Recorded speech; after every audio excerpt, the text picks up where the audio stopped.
เนาะกะตอนนี้เนาะเขาก็ออกมาจากห้างแล้วเนาะเดี๋ยวตอนนี้เขากำลังสิไปถ่ายรูปอยู่ไอเต็กต่อเดี๋ยวมาเบิ่ง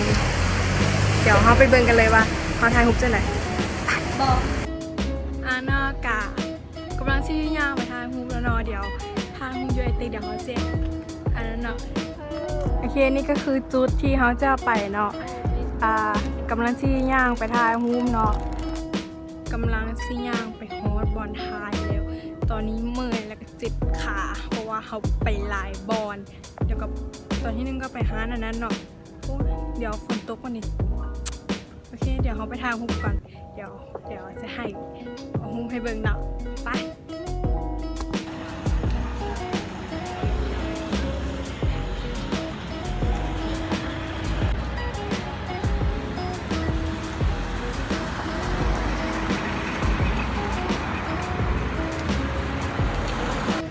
โอเคเนาะก็จบคลิปกับการมันเลาะมันเล่นอีกแล้วเนาะก็